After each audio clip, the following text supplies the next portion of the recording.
Microsoft tries to help a user organize their personal data by providing standard folders for things like documents and photos and music and videos. These folders come on any new Windows machine, and obviously they're empty when you start. And they're accessible through the user icon, which might be your name, or it might be just user or whatever. Or it can be got from the folder icon in the taskbar on a new machine. So these folders are designed to give you logical places to put all your files as you create them. And if this is not the case, you really need to do some reorganization. I've seen machines with hundreds, if not thousands, of folders or files on their desktop, which is really not the right way to organize your data. It's also quite dangerous because it's easy to go around and clean up the desktop and throw away important files. Your files should be stored in these standard folders, and if it's not the case, that's a job you need to do first before you start looking at backups. It's ideal if you can have 20 or 50 folders. These might be folders within those major categories like documents, photos, or music. And those folders could be, for example, in documents, it might be things like associated with the house or your super fund or your stock portfolio or your travel plans. I mean, in sort of functional folder areas. And of course, in the photos, it could be, you know, this trip versus that trip. We'll talk a bit more about photo organization in a minute.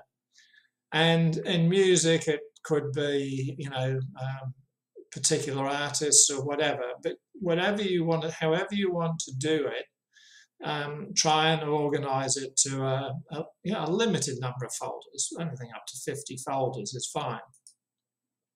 Because this means you can select specific folders that you really want to back up on a regular basis, and other folders that are not so important, you don't need to back up maybe. You can mark the folders that you really intend to back up every time somehow. Maybe in the title of the folder you could add a BU, meaning backup, and then you know which folders you are going to back up. You can then work out, once you know which folders you intend to back up, unless you're doing an image backup, which we're going to talk about in a bit, you need to select the folders that you are intending to back up and see how big in volume they are.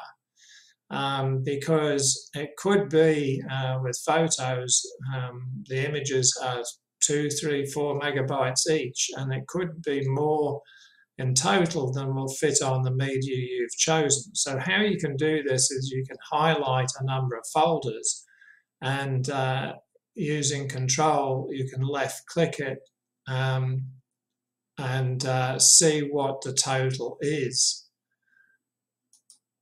So if you right click one of them and then left click properties, you'll see the total size.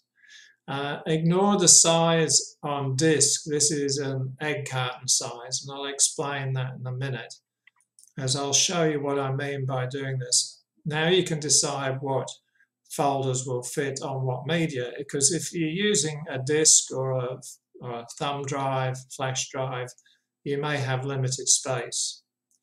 If necessary, as I said before, you can mark the folders you intend to back up. So let's just have a quick look at what I mean by assessing the size of some folders. We'll go to the desktop now, and if I go into the user area on this machine, which is this one up here, this is what I mean by the user area, the one that's labeled Peter F. In your case, it might be your first name, or it might just be labeled user if the machine was configured at a shop or something like that. So if you double click that area, you come up with these standard folders as I was talking about. So you've got documents and downloads and so on. You've got music as well, and videos and pictures. Okay, so in these user folders, you can assess how much space something will take by adding up the contents of individual folders. Now, because this user account on this machine hasn't really got any significant data in it, I'm going to use the app data folder to demonstrate what I mean. So if we go into here and one of the folders within it, what you can do is you could pick out, by holding Control key down, you can pick out, say, the Google folder, say the Avast folder, say Microsoft Help, say one more, NVIDIA Corporation, just supposing these were folders of yours. Now, having decided those are folders that you perhaps want to back up, if you right-click one of them, any one of them, and then left-click Properties, you will see how much those folders take up in space. And you can see it says here 2.77 gigabytes. And up here, it's got 15,149 files in 2,347 folders. So that gives you the number of files and folders and the size. Don't worry about size on disk, because the size on disk varies from what machine they're being stored on, because it's to do with the sector size. It's the same thing as having eggs in egg cartons. If you had 1 dozen egg cartons, like an egg carton that held a dozen eggs, the question is, how many egg cartons would you need to hold 18 eggs? And the answer is 2. Because you'll have 12 in the first one and 6 in the second one. So size on disk refers to the amount of space it's going to take up on the disk, not necessarily the exact size, or in that case, the number of eggs. So by seeing that it's 2.77 gigabytes, you know how much those folders are going to take, and you know that they'll fit on whatever you're deciding to fit them on. So that's the purpose of that exercise, is to just, when you're deciding what you're going to back up, you need to just add up the total contents and see what it comes to. All right, so if we go back to the presentation, that covers that slide, basically, what I was talking about on that slide. So we go to the next one. So photo organization is really important, because photos will probably be the biggest volume of your backups, and they are irreplaceable. I mean, a lot of other stuff you can recreate, but it's a bit hard taking a photograph 10 years ago, or a trip that you did 10 years ago. You can't really repeat the trip. So those photos are very important, and lots of people have hundreds, if not thousands, of photos. It's not, sometimes people have 30 or 40,000 photos on their machine, and it would be terrible if they lost all of those. So these can be quite big files. A lot of digital cameras these days take photos that create a file that's 2 megabytes per photo, or 3 megabytes, or even 4 megabytes per photo. So when you add that to 20,000 photos, you're looking at a lot of storage. You're looking at 60, 70 gigabytes of storage. So they are the biggest volume usually. So it needs to be well organized so you can back it up easily. So photos should be stored primarily in the years they were taken. So you should have a folder within the photos folder total. The next level down of photos should be in a year-by-year basis. And so you might have things like, within the photos folder, you might have pics 2010, pics 2011, pics 2012, pics 2013, and so on. And you would have one for the current year that we're in, where you're putting the photos you're just taking. The important thing that you can do is because you can't take a photo in 2011, now that we're much later than 2011, the contents of that photo 2011 will be fixed basically. So within each of the years folders, then you can then subfolder it into events, into holidays or a wedding or a party or whatever. But each of those events should be within a year. And that way you can back up all of it once, but the past years you don't have to back up each time because you won't be adding photos to that folder. Obviously the current year has to be backed up each time you do a backup because that's the folder you will be adding photos to. There's one exception to this plan, and that is if you happen to be scanning photos like old black and white physical paper photos and you're putting them into your photo folder, your total photo folder, you might actually be adding photos to past years. So if you're scanning stuff and redating it to put it in previous years, then just take that into account because obviously in that situation you are putting photos into a folder which is of a year gone past. But if you're not scanning photos, not an issue.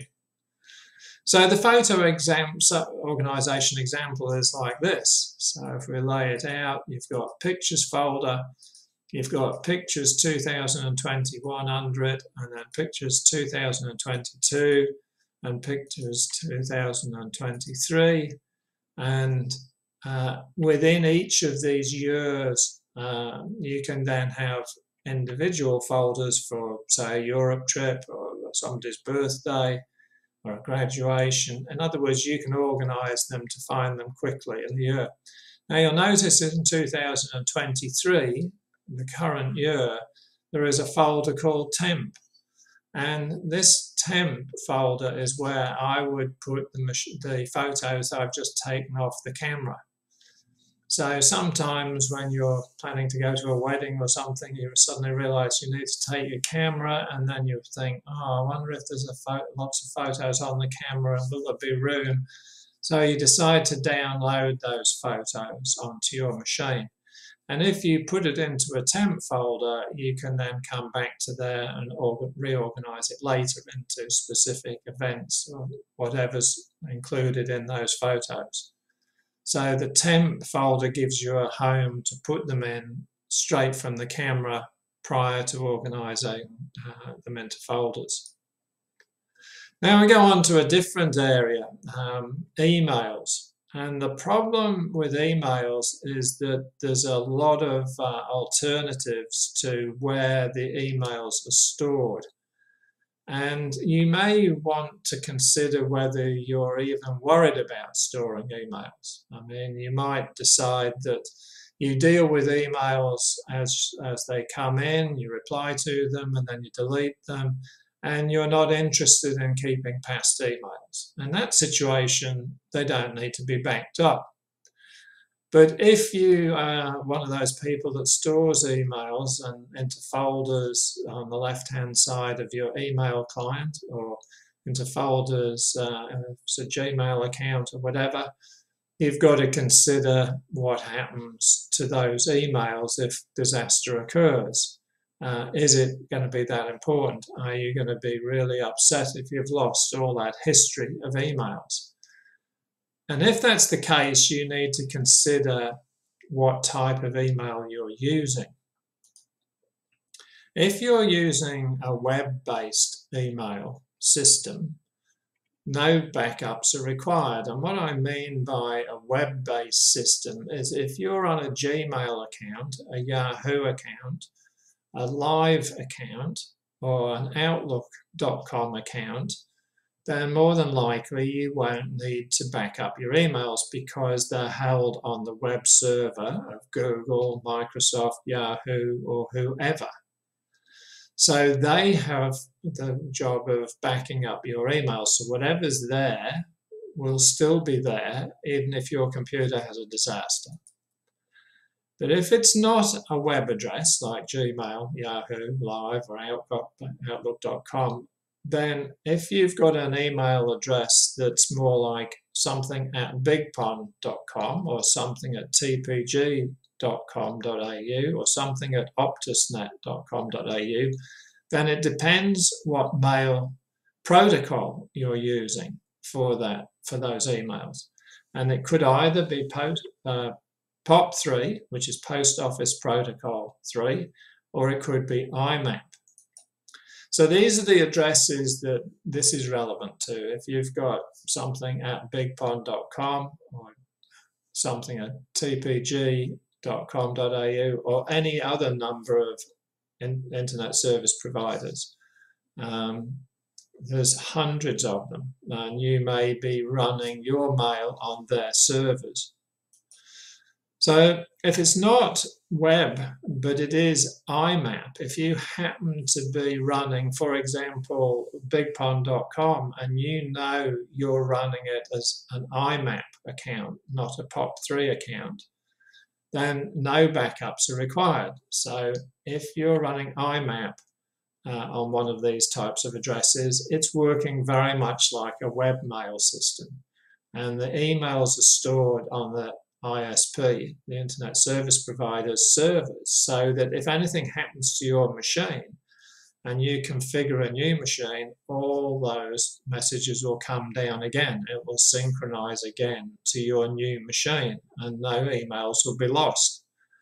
But if you're using these addresses under POP, POP works in the old dial-up days was the way you accessed your mails, because you logged on to the email server, it downloaded the mail to your machine and then deleted it off the server, because going back 30 years, storage was very expensive.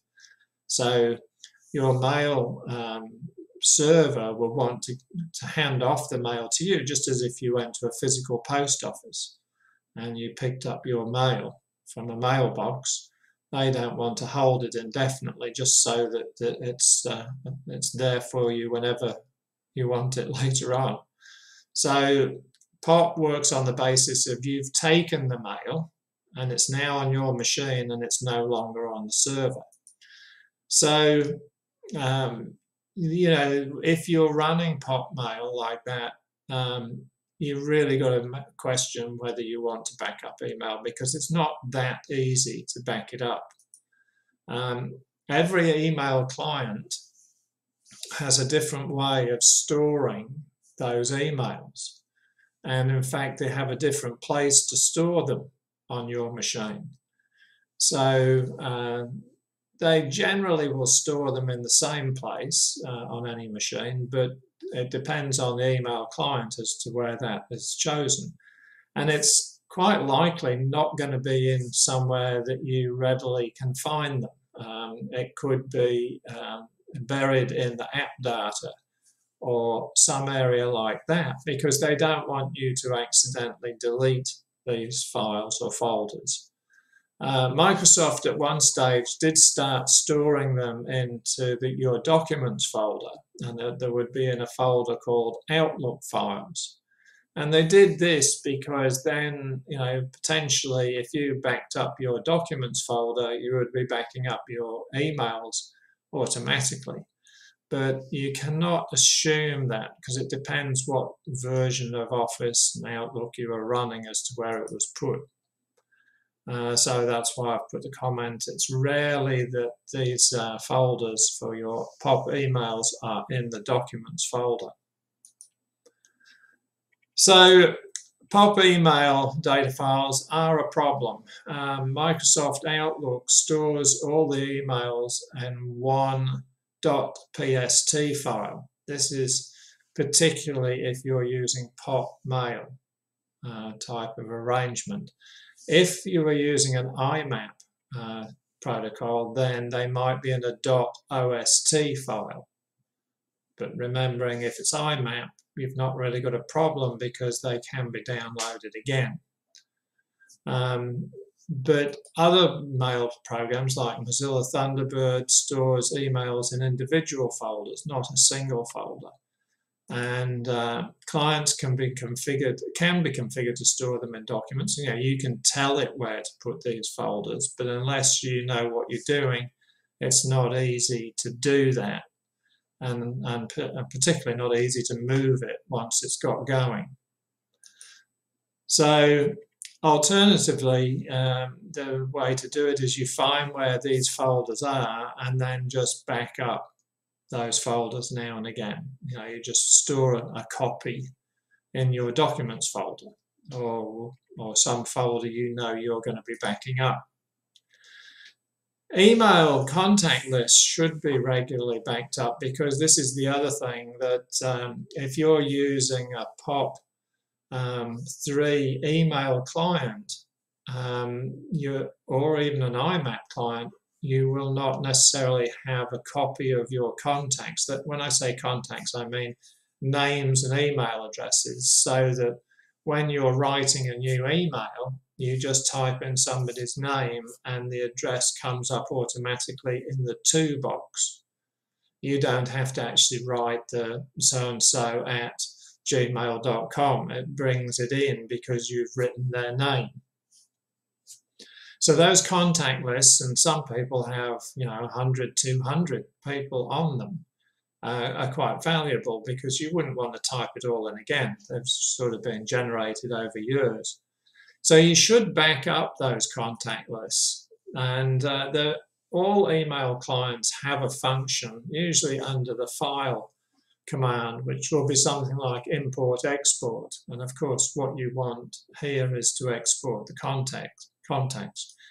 And if you do that, you can save them as a CSV file, or you should save them as a CSV file. This is a particular type of Excel spreadsheet type file, where the CSV stands for comma separated value. And it would open in an Excel program, but because it's saved as comma separated value, it's almost certain that those can be reloaded into either the same client later on, or a different client, or even to a Gmail or whatever. So because you've backed up the contents in that form, they can be imported to another mail program. So it's well worth looking how to do that, how to export your email clients, and then putting a copy every now and again in your documents file, and then it will get backed up with other important documents. Next topic is usernames and passwords. This is the old thing of how many usernames and passwords have you got. We all have more and more these days, and it's becoming more and more frustrating. Some people just save them on stick-it notes on the side of their machine, which is not easy to back up. If someone nicks your machine, they'll probably take the stick-its and also access your account. So they could be saved in a notebook and hidden away from the PC. Usually I find it's people have these usernames and passwords written in a notebook, but it's in the drawer of the desk the computer's on, which is handy, but could be handy for someone stealing the computer. So you've got to decide where to record them. A notebook's not a bad idea, but don't leave it with the machine. The best thing to do with passwords, usernames and passwords, is to use a password manager. This is a piece of software, and many of them are free, or they're available via Google or other browsers to store it. There is also products you can buy or you can subscribe to, things like RoboForm and LastPass. These are well-known products, and they are used primarily only for this purpose. But you are trusting them. KeePass, as shown there, is actually a free program that's open source, and I think is more trustworthy than the others. These, and I'll explain why in a minute, these password managers work on the basis of you having one master password. And this master password you do have to remember, but it's only one. And this master password gets you into the encrypted file that can hold any number of passwords, 100, 200, 1,000 if you have that number. So you still have to have that master password.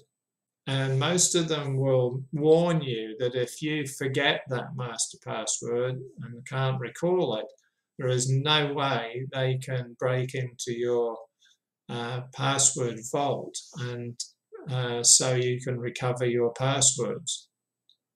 So you really do need to firmly remember that password. The only danger with some of these password managers is that the software that the password manager uses is proprietary. That means someone has written it and no one else can look at how it works, such that they, as in they meaning RoboForm or LastPass, that company could have what's called a backdoor into your password vault. So whilst they might say that if you forget your master password, don't come to us because we can't break into it, that's obviously what they've got to say, but you don't know for sure that they can't actually access your passwords through another entry into the vault that they have written into the code.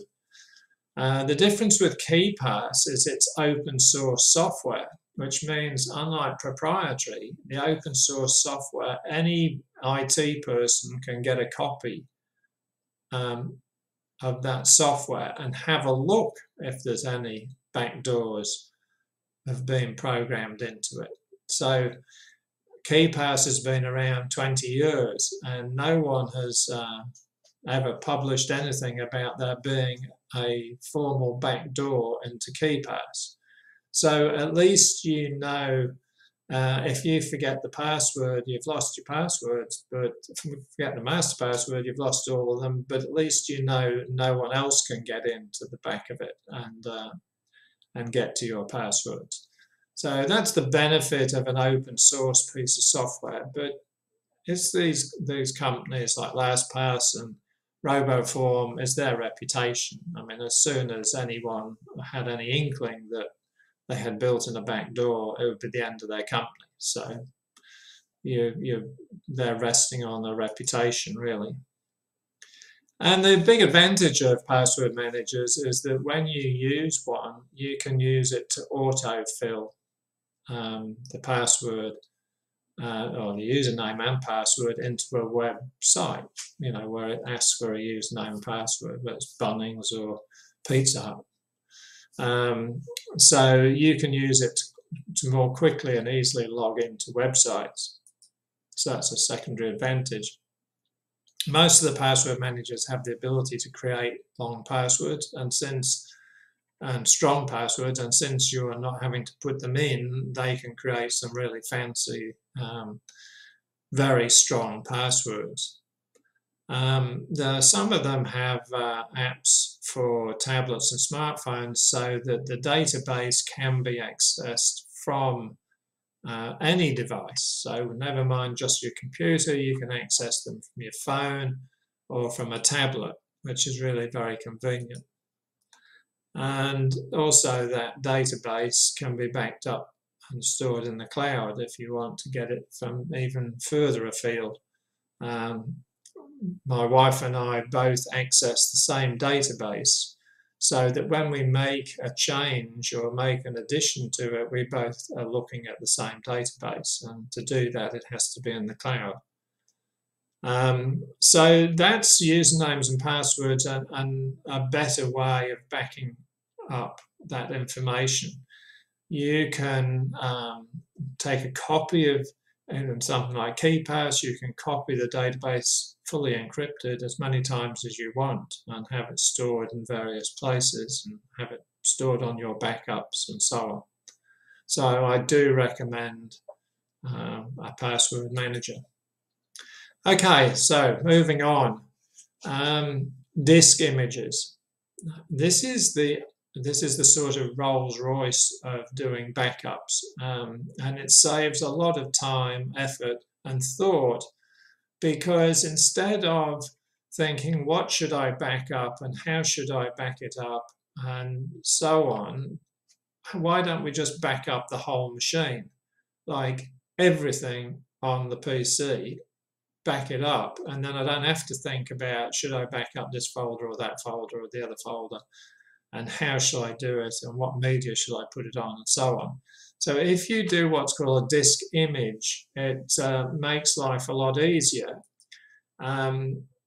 You do need to have an external hard drive to do it, because the volume is so high, because you're backing up the whole machine.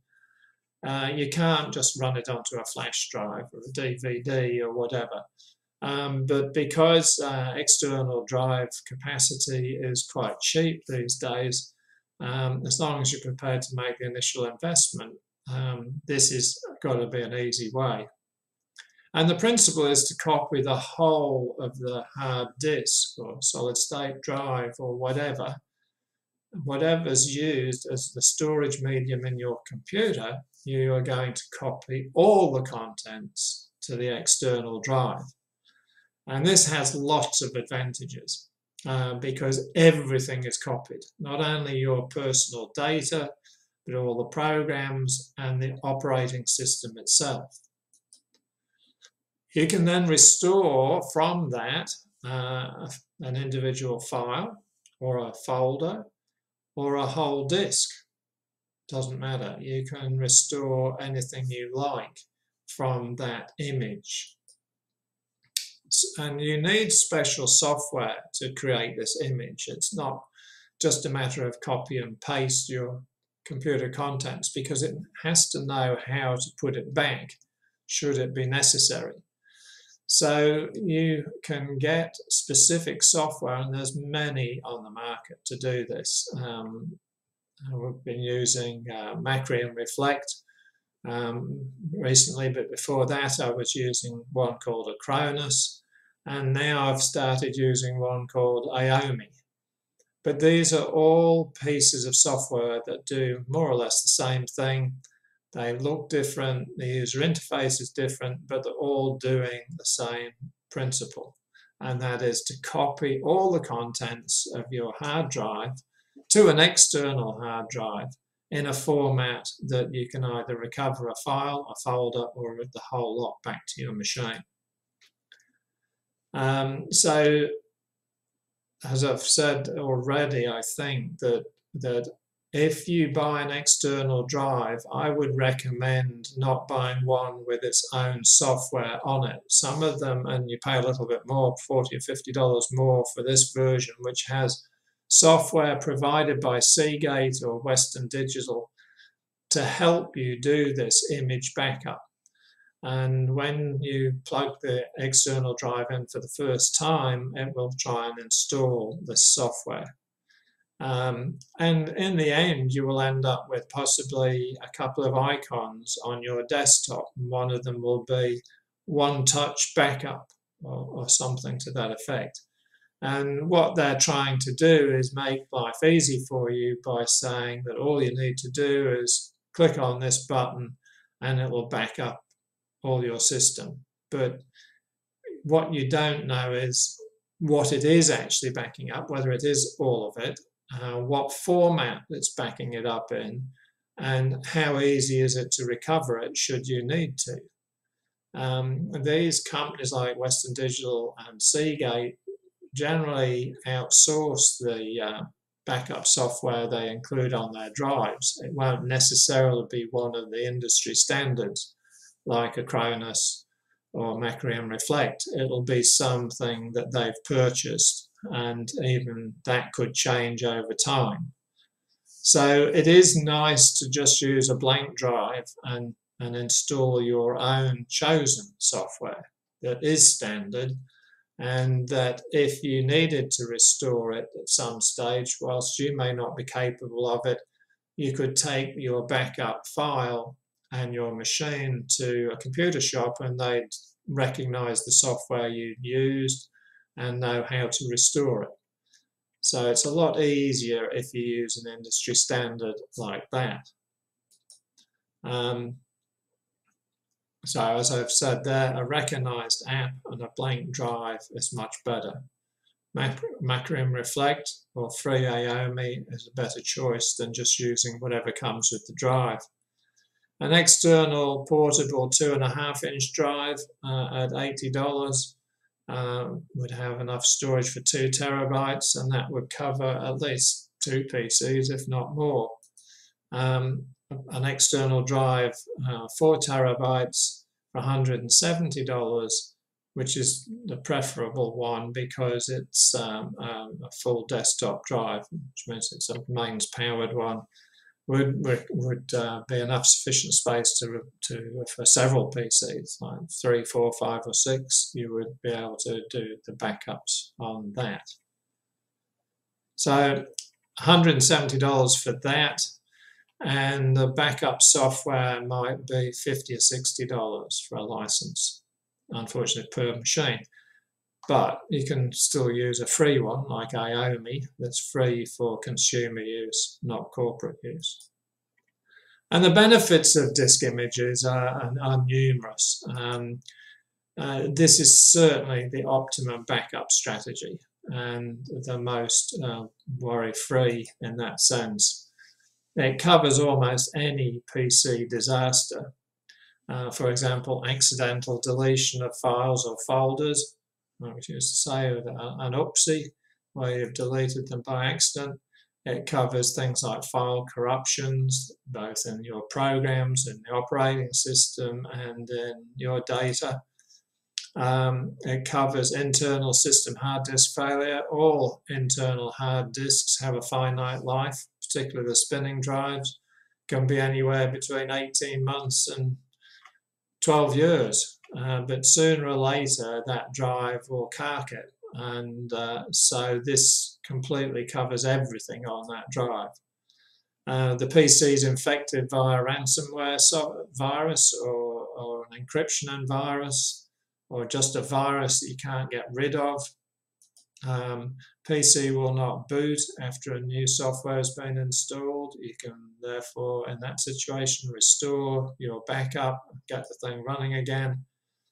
In the case of an internal hard disk failure, if your disk does cark it, you can literally purchase a new disk of the same size or more and install that in the machine, and then you restore the image file you've already recorded on your external drive. You restore that to that brand new disk using some recovery software that comes with the backup software. So if it's Macrium Reflect, you can make on that machine or any other machine, you can make up the backup recovery software, which is usually a disk or a flash drive that you put into the machine just to tell it how to go and get the image and how to copy it back onto a blank disk. But anyone can do that later, and you don't need to worry about a recovery disk. But if you haven't made the backups, you haven't got anything to restore anyway. So it's more important that you're doing the backups than worrying too much about how do I recover it.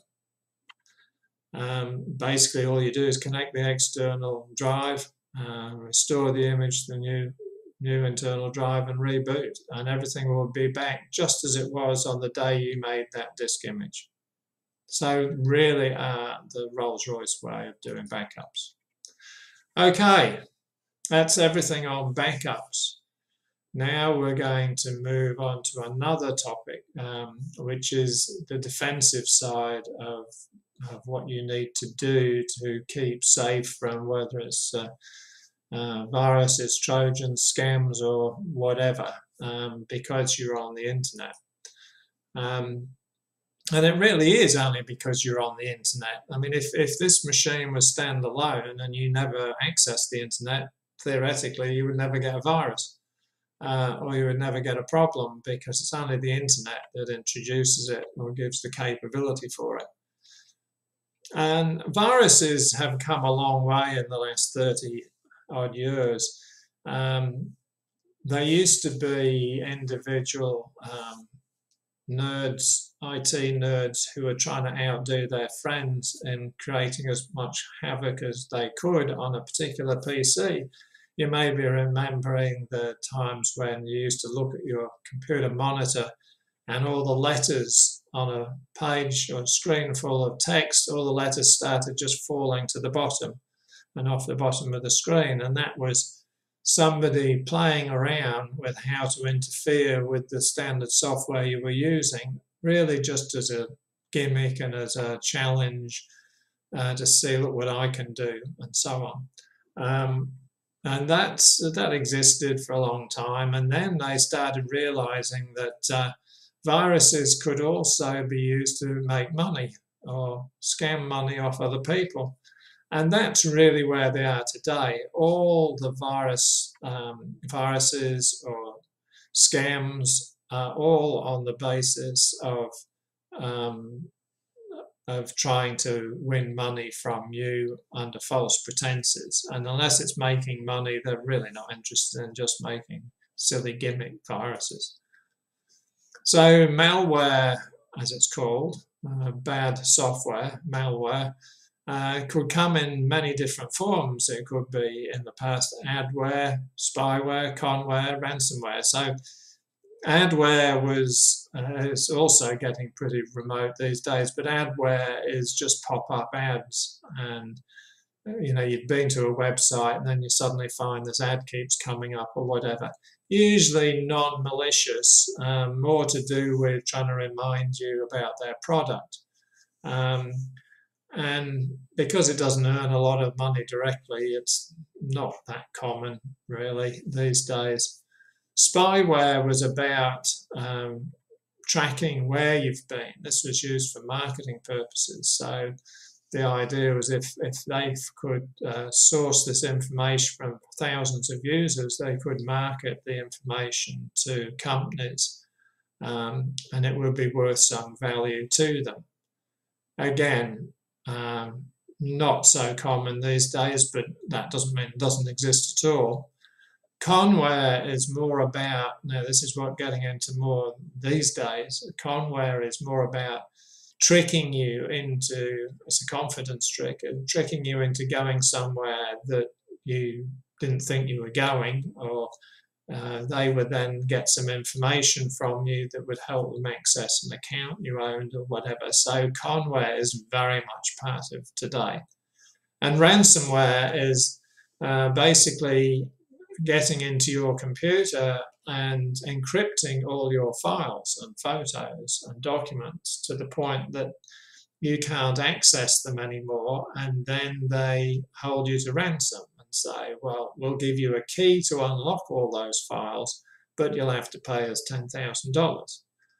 Now, this started off very much in the consumer field, not necessarily 10,000, but it would be 100 bitcoins or something, because they weren't traceable. It was more realistic figures for consumers, but now, of course, it's all about corporate ransomware. So you've heard many a story on the news about various corporations being locked up, having their data locked up and ransomed for 10 million or 20 million to release it. And then generally, the authorities will not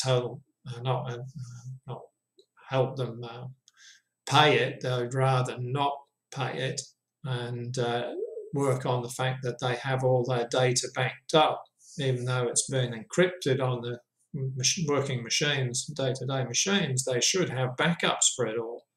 So they should be able to wipe their machines and reload the backup and get rid of it that way. But as often, many companies have not done satisfactory backup arrangements such that they have ended up having to pay the ransom. So very lucrative for the people involved.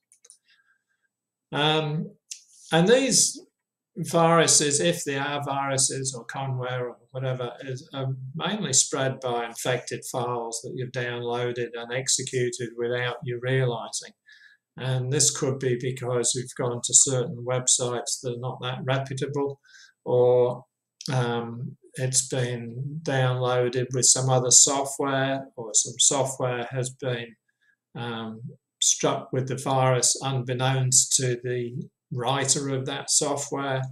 But one way or another, it gets distributed by people who have downloaded and run legitimate software. It's not usually the software itself that's the problem, it's someone's embedded in it something else. And phishing is a particular example of not necessarily software, but of distributing emails, for example, with links in it, and they give you some reason to click on this link, like you've just won $10,000, click on this link to claim it. And by virtue of clicking on the link, you have included that malware onto your machine.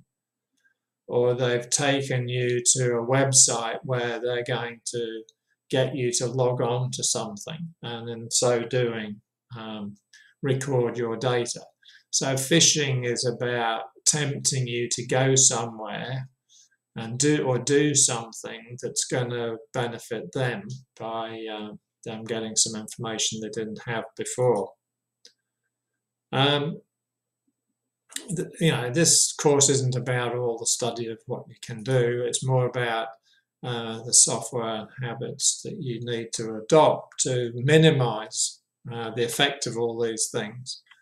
The ultimate precaution for a lot of it is good backups, because it won't help you in the conware stuff where you've clicked on a link, you've gone to somewhere and logged into what you thought was your bank, but in fact was a criminal site who then took your bank password and then passed you on to the bank. So it looked as though everything was okay, but on the way through, they've captured your bank password. But virus scanners and various software on your PC won't necessarily stop that from happening. That is all about being smart. So virus precautions, there's this malware virus, call it what you like, there's thousands of them in the wild and more every day being generated for various purposes. And virus scanners are essential because, quite simply, once a virus has been discovered in the wild, these companies who make these virus scanners put the fingerprint, what's known as the fingerprint of that virus, into their database. And therefore, it's not that hard for a scanner to see that fingerprint and then stop that program from executing. So a lot of the programs just work on the basis that anything you try to open or any program you try to run, your PC will scan it for known viruses before you actually do it. And if it finds one, it'll stop you. It'll literally stop you executing that program. So they are a benefit, there's no doubt about it. And they do undoubtedly block a lot of issues that are around. But as to how many scanners you put on and so on is really then a matter of how much money you're prepared to pay. But the one that's on there must be resident. When I say it's resident, I mean it's running on your PC in the background all the time. It's not much good if it's just a scanner you do once a week, because if you're on the internet and you're opening emails and you're clicking on links and so on, if there's anything malware-ish about it. It's got to stop you at the time. If it doesn't stop you at the time, it's too late. So you do need to have a resident scanner, at least one. And fortunately, Microsoft now has Microsoft Defender on its operating systems, whether it's Windows 10 or 11 or 12 or whatever. Now, prior to Windows 10, the Microsoft security software wasn't really that crash hot, and that's why everybody put on something as well as Microsoft. They were put on Trend Micro or AVG or Norton or Kaspersky, because it needed to be strengthened, because Microsoft's own at that stage wasn't that good. But since Windows 10, the Microsoft Defender is probably just as good as all the others. And it comes built in to your operating system. So at least it's a good start, because it doesn't matter if you don't add anything. But then it's up to the individual users whether they add a free one or one that you pay a certain amount per year for. It's really up to you and how paranoid you are about it. The free ones are good, but the only trouble is they keep trying to sell you the paid-for version and other components that are going to help your machine run better and all the rest of the rubbish. So they're always trying to sell you something. So you have to put up with the pop-up adverts coming from whether it's Avast or AVG or whatever. But if you're prepared to ignore all those pop-ups, then they are still good virus scanners. There's nothing wrong with them, as is Microsoft's Defender is good. So you've just to make a call whether you put anything to help Microsoft or whether you just go alone on Microsoft. If you do pay for one, there is a license period, so most of them you pay annually to keep them updating, because the database was one thing having the scanner on the machine, but it's important that the fingerprint database they're looking for is kept up to date. And this is usually updated roughly every 24 hours automatically without you doing anything. So if a new virus is found in the wild, most companies are trying to get that fingerprint into their database within 24 hours. And in that sense, Australia does quite well, because we're sort of not in the centre of things as is the US or Europe. And by the time a virus gets down here, usually it's well and truly in the scanner's database and will get knocked on the head in no uncertain terms.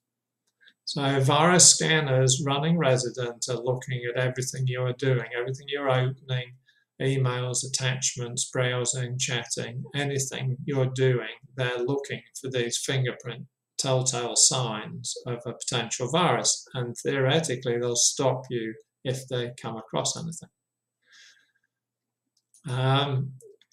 So as I've said, it has two main parts. It has a scanning engine, the main program that's often updated every 6 months, typically, and it has the resident signature database, which should be updated daily.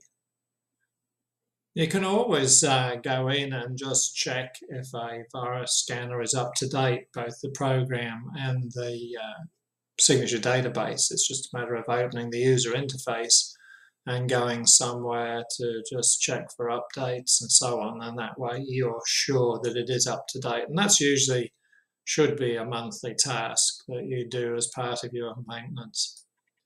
The last point on this slide is heuristic scanning. Heuristic scanning is a very important part of a good scanner. Obviously, if the signature database contains a virus that it recognizes, it's not that hard to stop you executing or opening it or doing whatever. But if the code that it sees is not exactly the same as the one in the signature database, but it's so close to it that it could have just morphed a bit, as some of the viruses do, they change themselves, then heuristics is all about sensing that it's close enough to something that is in the database, even though it's not exactly the same, and it should do the same thing. It should stop you on the basis that this is just too close to something we know about. So heuristic scanning is the clever part of scanning. The other side is pretty straightforward these days. So that's viruses. So if you pay for one, for example, Kaspersky or McAfee or Trend, prices can vary from $30 to $100 per annum. Several very good free ones, the things like Avast and AVG and Avera. Avast has now bought out AVG, so they're both owned by Avast, but both look a bit different. Internet suites, as ones like Norton Internet Suite, tried to incorporate other things like firewalls and password managers and high levels of encryption, and they're looking for anything to sell you more products, because obviously they just want to sell more, lock you into a password manager, which would then be very hard to move away from. These internet suites can be a problem on particularly older PCs, because they can weigh down the processor capability, because they're so busy doing all these other functions. So you've got to be a bit careful of that. And also some of them can interrupt and cause problems for legitimate activity, which is really frustrating, because for someone to solve a problem of why you weren't able to send an attachment on your email, you don't necessarily think it's because Norton's license has run out. And they do this on purpose, that you can't send an attachment until you pay your annual fee, but you don't necessarily connect the two. Their argument is, well, we didn't want to let the attachment go if it hadn't been scanned.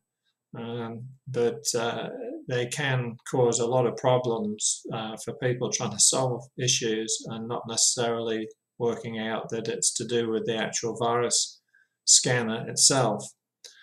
Things like adware and spybot search and destroy, I think, are relatively unnecessary these days. I've heard a lot of people say that adware, when they've put adware on, they seem to get more ads. So I don't use them, and I don't miss them. It's not that I didn't use them in the past, but I don't use them today because I don't think they're necessary. And you get a firewall, an SPI firewall in most modern routers, modems and routers these days, so you really don't need to pay for one from your virus scanner company, which just adds to the cost when you've already got at least one in your Microsoft operating system. When you've got one in your modem, you don't really need a third one. And you can get free password managers like KeyPass. Again, you don't really need to pay another $20 for your annual subscription just to get something like a password manager. Much better, I think, is to run another on-demand virus scanner. If you want to check that your resident scanner is working properly, whether that be just Microsoft or Microsoft and another, if you want to double or triple check that, then it's better to run something else on demand. And Malwarebytes is an excellent on-demand scanner. Very good, highly regarded by all IT people, and will generally pick up lots of stuff that the other scanners won't pick up anyway. So what you do is you install Malwarebytes free, and you just scan every week or every month or part of your monthly maintenance. You just run a malware-based scanner, really just to check nothing's got through. Okay, so that's virus scanner software. Just a word about rootkits and phishing. We've already mentioned phishing a bit, but rootkits were something quite new 10, 15 years ago. And it started because they found a new way to hide viruses that wouldn't be caught by the normal scanners. And these were hidden below the operating system, hence why it's called rooters, the root directories and things. They hid them away from where a virus scanner running in the operating system could see them. Avast has always had a boot scan capability, which runs before the Windows operating system loads, which is quite clever, really. Again, not as necessary as perhaps it used to be, but it was always nice to be able to run a boot scan before the operating system was loaded and see if there was anything lurking there. Phishing, I should say on rootkits, most of the packages now, whether they you pay for them or are free, most of them involve and have some coverage for rootkits anyway, so it's not a big deal. Most of them advertise that they cover rootkit scanning. Phishing is, the most lucrative, or one of the most lucrative scams. As I mentioned before, someone sends you an email and there's a link that says www.stgeorge.com.au, and you think it's the bank and you click on it, but in actual fact the link takes you somewhere totally different, and it presents you with the same logon details that you would expect to see. And when you've logged on there, it puts you through to St. George Genuine. The trouble is, on the way through, they've just obtained your username and login details to St. George, so they can return anytime they want. So this is how dangerous it is to use links that are not ones you've typed in or in your bookmarks bar or wherever. Never ever use a link that's provided in an unsolicited email, because you really don't know where it's going to send you. The text in a link has got nothing to do with the address to which it could send you. If you want a demonstration of that, just think about all the adverts on Qantas's homepage for holidays, and you can click on a picture and it will take you to some organisation who provides that holiday. Well, all you've clicked on is a picture. And the same thing occurs for any text. You can write any rubbish text and link it to somewhere that you want that person to go. And in the phishing scam, obviously the text they use is something that looks like your bank, but it could be any text. But obviously to get you to click on it, they've got to give you something you can recognize and think that it is your bank to tempt you in.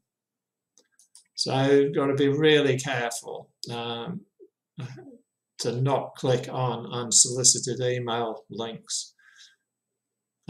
Takes you, as I say here, takes your login details and redirects you to your bank. So eventually you get through to your bank, but everything looks all right until a few days later. So they then have your login details to use anytime. Never trust unsolicited emails asking you to click a link. Most browsers now include anti-phishing detection. So if they see that the link says one thing and the place they're going to send it is not the same or is dissimilar enough, then they will block it in the browser, because they obviously realize what's happening. Firewalls. This is another precautionary piece of software. and it's designed to stop anybody hacking into your machine. This is different to a virus. A virus is malicious software that may do something to your machine or tempt you to go somewhere or download some even more difficult or horrendous software, malware like an encryption virus. It locks up all your files. But a firewall is totally different. A firewall is to stop anyone hacking your PC. So if you know what a firewall is in a car, it's the wall between the passenger compartment and the engine compartment. And the idea of the firewall is to prevent anything like a fire that's generated in the engine compartment getting through to the passengers. And that firewall has holes in it, but they're restricted to certain definitive things like your steering wheel and other controls that can pass through the firewall, but it's there to stop anything else getting through. So a firewall is the same sort of thing. In this situation, it's the equivalent to a border between two countries, and in our case, it's between a trusted and an untrusted network. Your own internal network is the trusted network, and the internet in the wild is the untrusted network. So you have, and you are known by, one IP address, Internet Protocol address. And that is your address for however many machines you've got at your home. So Big Pond or NBN or whatever just gives you one address. But that one address has anything up to 1,000 ports operative. So it's the address and a colon and then the port number. And these ports are used for various different applications, whether it be email or browsing or Skype or whatever. They're all different on different ports. And so something has to be controlling legitimate activity through these ports, and that's the firewall. Microsoft provides a built-in firewall in the operating system, which is perfectly adequate in most cases. And internet suites may provide an additional firewall or a fancier firewall in their terms. Some of those internet suites will turn off the Microsoft firewall because they don't like another firewall interfering with them. Typical of that is Norton, which will turn off the Microsoft firewall and you'll be running on the Norton firewall. If you then uninstall Norton, you've got to be careful to make sure that the Microsoft firewall has been turned back on again. Software firewalls learn approved accesses. In other words, often it'll ask you, do you want to allow this program to go through the firewall for whatever purpose? Maybe it's to update, maybe it's to do part of its function, and you will have to say yes to that for it to work appropriately and do what it's trying to do. An SPI firewall in the router doesn't work on the same principle. It's more set and forget. Once it's there, it's a hardware firewall and it works on a different principle, so you don't have to approve or not approve various programs to get through. It's a much better solution overall. So SPI firewalls don't need to learn approved accesses. And so when you're at your home network, you're fine. You're probably on the other side of an SPI firewall, but you've got to think also about the fact that you may be on a public network. If you've got a laptop in a shopping centre or in a flight deck lounge or those sort of places, then you're reliant on the firewall that's within your PC.